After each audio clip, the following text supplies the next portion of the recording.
Hey guys, Nova Bush here and welcome back to the channel. And a bit of just of a spur of a moment video. If you've seen the title, you'll see that Activision slash Blizzard has been bought by Microsoft for $70 billion, which is an incredible high amount. For comparison, I think they bought ZeniMax, which are the owners of Skyrim and Bethesda, for like 7.5 million. So 70 million is insane. But the reason I wanted to talk about this video, or this topic in this video, is, well, I'm just flabbergasted by this happening. By the way, I mean, it's fantastic. It's massive. This is going to shake up the gaming industry. I won't go too much into into what's going on in Activision themselves as a company when it comes to sexual harassment issues, but I will say that hopefully that Microsoft can help clean up some of the management there.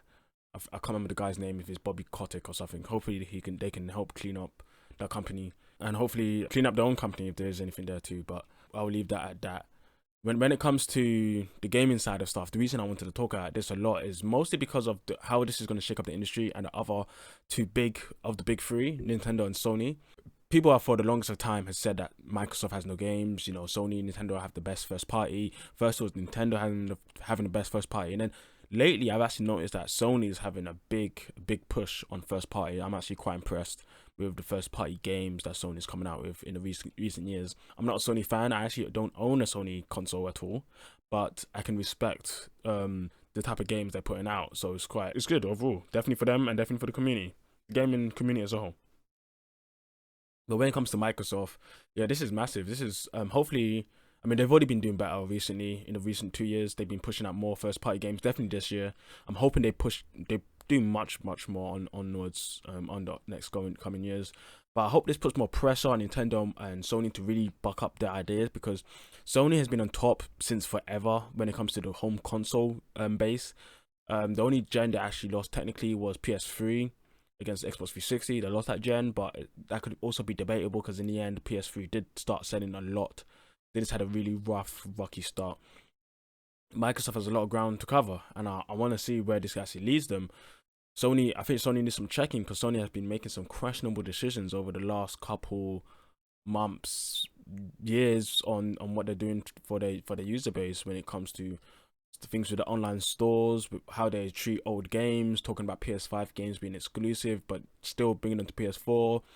So flip-flopping depending on money. Like, Sony has really, and increasing the cost of their games to $70 in the US. And here, I don't know what it's like if it's £65 or something in the UK.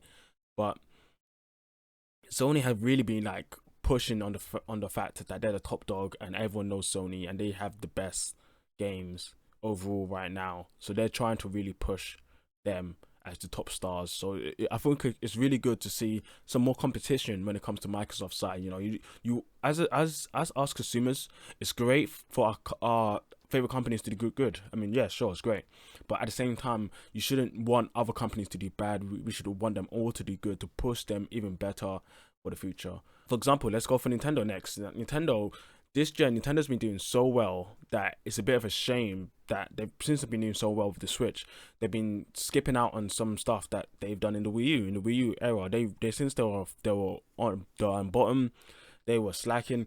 They really put more emphasis on trying to bring out all these different types of games that we haven't seen much of. The Wii U are full of these different first party games from Nintendo that, you know, we don't normally see. It maybe not everyone would like them, but it was just very experimentative, and I like that about the Wii U era at least. Also, when it comes to features on the console itself, Nintendo were more upfront with trying to bring up new features, new things for people to use. They're more customer friendly, more homely, I would say. But coming to the Switch, they came off of a really bad era. They come onto a new era, straight out the gate, banging it, bringing in the money. They're more focused, more business driven focus, more money focused. How can we get the most money?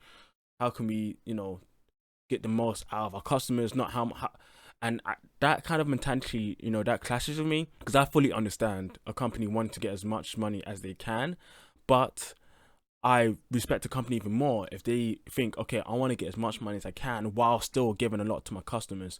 It's an ecosystem of, I'm going to give you the best content I can and you're going to give me the money worth that content. And there's been a lot of situations where I don't see Nintendo fans feel like Nintendo's been doing that. Myself, I don't always feel like they've been doing that either. And it's a big shame because I think Nintendo could do so much more with how much money they have and how much experience, how many games they have, how many in their backlog. Like they could be doing so much, but they just don't. With some of the old games, with online, they just don't have any features on the Switch. The Switch still only has 2 themes, black and white, after 5 years. Joy-Con drift still going on for 5 years. What else? Online infrastructure. I mean, it's getting better now. Monster Hunter Rise was the first game to use the new infrastructure, and it's much better. It's much better on Rise than other games, but still, feature sets of like inviting people to parties, feature sets of voice messaging on the console itself, not specifically in games developed by each developer. You know, just ground level like Xbox or PlayStation, pie chat, stuff like that. Nintendo doesn't have. Of course, the Switch was more like a prototype compared to the you know, it's a prototype basically. They didn't actually think the Switch would actually do this well. It was just an idea they came up with and they tried to make it succeed. Nonetheless, I still think, you know, 5 years in, they should have doubled down hard on what they wanted to do with the Switch.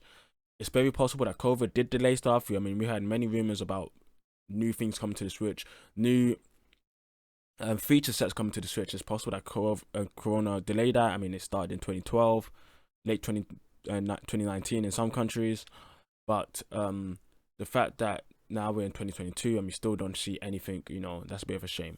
So I'm hoping that I'm hoping these companies can really push each other to do much more than they are doing now. You know, and I think it would just be great if that can happen. You know, bigger games, not just bigger games. You know, smaller games are good as well. You know, not everything needs to be AAA. Not everything needs to be now quadruple A.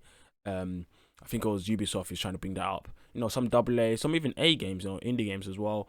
You know, that'd be great. But utilizing what you have, your resources, what games you have, you know, better for your customers, man. Not just the same rehashing. Not, I don't even want to use the word rehashing, but not just using the same IPs over and over.